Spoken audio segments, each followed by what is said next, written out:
Alright, so here, actually I'm going to delete that guy right there. And let's see if I can get the right, actually I'll probably just put this down here so I can actually get to, whoops, not what I wanted to do there. Just trying to get to these faces here. So just deleting those 2 points. And then I'm actually going to just try and tab over here.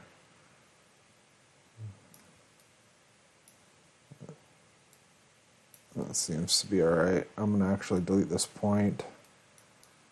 And from here, oops, don't want to draw a new point. There, okay, we got that to snap. That's kind of what I was looking for. And so from here, actually just going to bring this out just a little bit. There we go.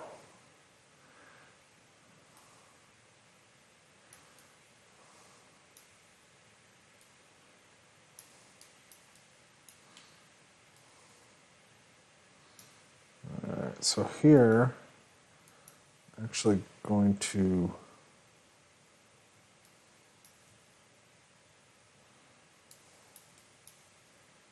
just draw this out a little bit here. So just kind of giving myself some markers here. So actually going to place this right there, and then just move this guy up here and make these changes. So here, here, and then collapse this down to a try, move that. And then so from here, we want to probably make the tongue through here. So just trying to actually keep this. There we go.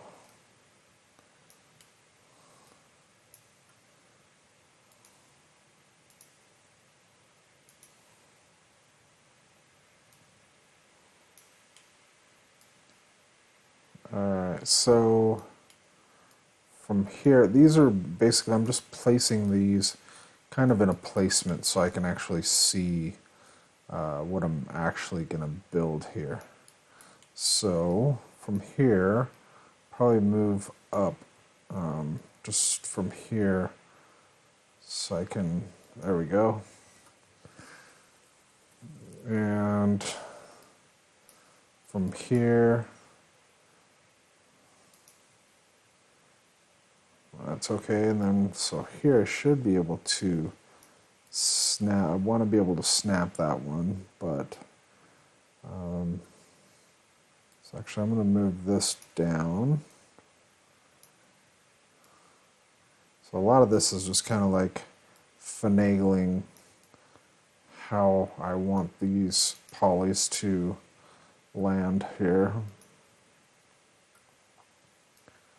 So right here, I'm actually going to just hit Q and make sure that low poly is selected.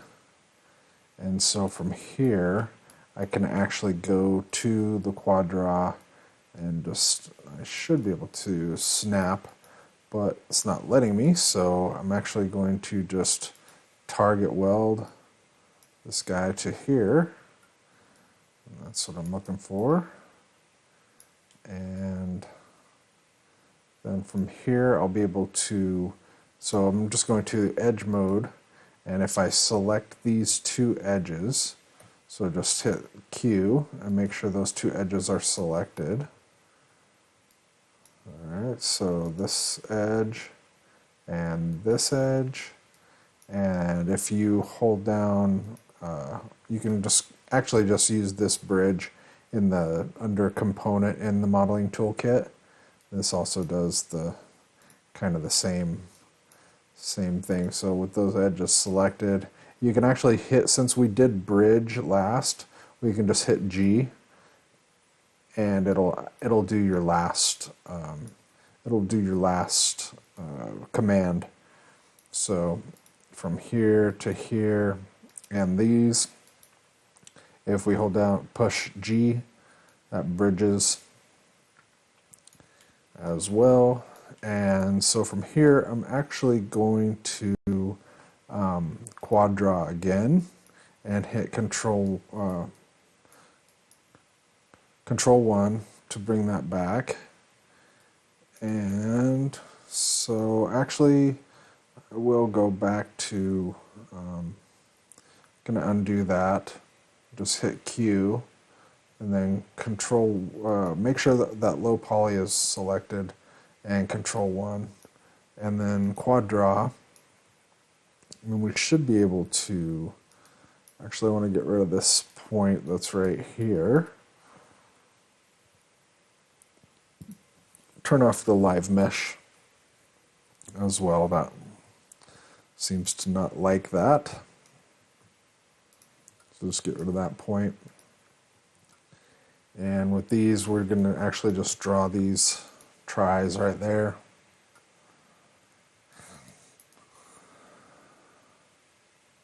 Actually, I might move these points to here and then move this up. This is a little bit cleaner. A lot cleaner actually to come up this way with it. So yeah, that looks a lot cleaner. Much, much cleaner. So from here, we can just make those adjustments. So from here, we can actually, we want those socks to basically build in, but one quick way that we can get these shoes kind of closed up is if we select these edges around the inside shoe, and if we hold down our scale and if you hold down Shift and then with the, whoops, not that. That's not what I wanted.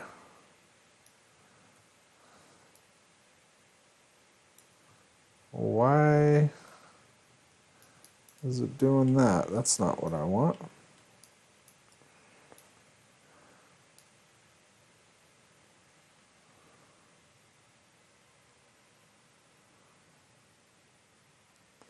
Trying to extrude those edges. So with the local translate, okay, well actually we'll just say -2, and then that brings that in, and then we can actually just collapse this one. So if you hold down Shift and right click and merge collapse edges, merge edges to center, this should collapse down to the center. And so here we can take those vertices and just basically pull them down into the shoe a little more.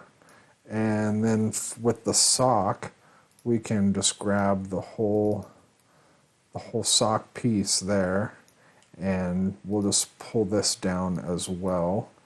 So just go to translate, we can pull that foot down into there, and also here we can just kind of tweak this a little better. Just we're kind of looking for that sock shape, and so that doesn't look too bad. So I'm just going to zoom out and kind of take a look what we got going on here. And so if I hit F8 and just deselect him, you can kind of see the polygon flow and how the topology is looking with the shoes.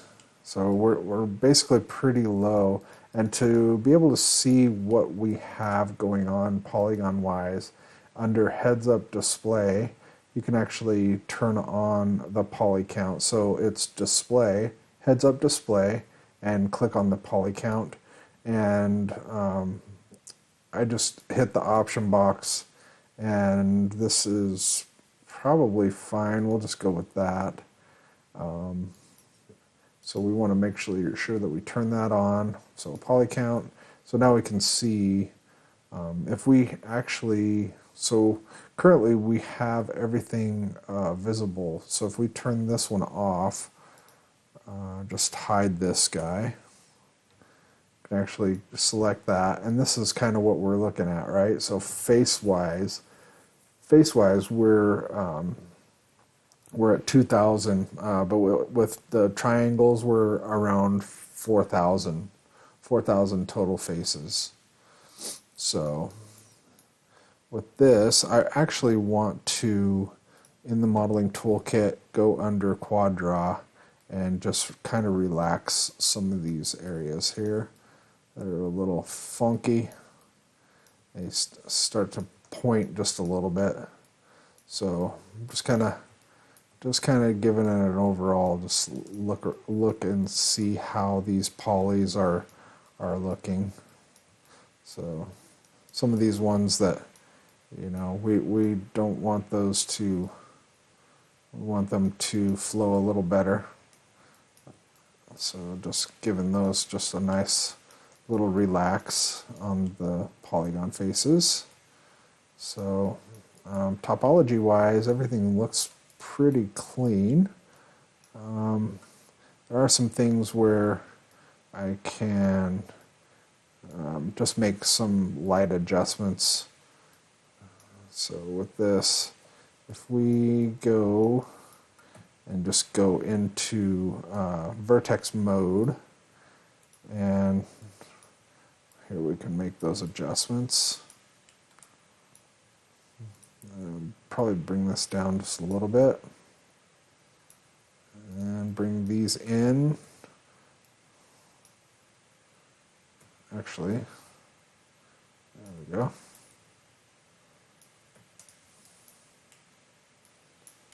And so I'm going to turn back to object mode, and then also turn off wireframe unshaded, and so we can kind of see what we're seeing here. And so currently we have everything all faceted, and to clear that up, we can put, basically, if you select all these, select the object, and if you right click and say right here in the marking menu, there's a soften and harden edges. So if we say soften, harden edges, so soften and harden, so it's basically going to go by the angle, okay? So 30 degrees, it's going to actually keep hard edges. So if we set that and apply this, so this is kind of what we get. Actually, I like to say this is more, probably works better at a 45 degree angle. So with that selected, we'll just set this to 45 and apply, see what we get. And so that doesn't look too bad, not too shabby. There's a few areas like these. Some of these just need to be softened a little bit. And so usually what I like to do is the offending areas, we can go in and just select those edges. So like these edges can all be basically soft. So you can actually just hold down Shift, right click, soften edge. And then that basically will throw a soften on there. And if you want to just take a look at that, you can just hit F8 and just kind of take a look and see what you're getting. With this nose as well, we want to fix those as well. So with those edges, I'm going to actually just select all those and say soften edge and F8. Just kind of take a look. Also here, all these in the nose, all the nose, I want to soften those edges. So you can also just do an overall soften, and then the edges that you do want to be hard, you can, actually let's do that. So with all the edges selected, or just in object mode, you can basically go soften edges. Okay, and so that places all the edges to be soft, which most everything looks okay, but like these, I want these edges down here to be hard. So I'll select and double click these edges, and we have symmetry turned on, so we're basically working on both sides. So we can just say harden that edge, and you'll see that that keeps that edge nice and hard. Okay, and then also for here too, like the pants, I will probably harden these edges as well. And so if you just double click on that next one, and then if we hit G, because that was our last command, we should have a hard edge there, which looks right and kind of what we're after. And for this one as well, we kind of want our shirt to be hard as well, so we'll make sure that we select those loops, the top and the inner loop as well. And if we hit G, just to see what that gives us. And so I'm hitting F8 and then deselecting just to kind of take a look at that, and that hardens that edge, kind of what we're looking for. And also here on the neck, I want these to be hard as well, the inner and outer, and hit G. That hardens that edge. And so we're just taking a look just to see how that looks. It's not too bad. Not too bad. All right. So also, one cool thing about Maya as well, you can actually look at things in kind of a subdiv mode. And to do so, if you hit 1 on the keyboard, this displays the displays smoothness of 1. 2 is kind of a middle, and 3 is actually looks like what if it was smooth, then sub Ds were turned on. So you can actually look and see what sub Ds would actually look like if you just hit 3. If you want to go back to polygon mode, you just hit number 1. 2 is kind of a middle ground, so it just kind of shows you an in between. So if you want to see that in sub D, you just hit 3 again, and then so basically when you're on render, that's where I would go to subdivision sub D mode, and so when you render that out, it's going to look nice, and it'll look pretty nice and clean. So when it renders, it'll look really nice. It looks nice and smooth. So otherwise, I'll just go with the poly mode. So from here, I'm actually going to just do a save on this, and then we'll hit the hair next, and also build the eyes, the inner mouth, also the teeth. And we should have a model that we can start to UV, and then from there we will take it to Substance and start painting our texture, and also do our bakes in Substance as well. And we'll move to that point next.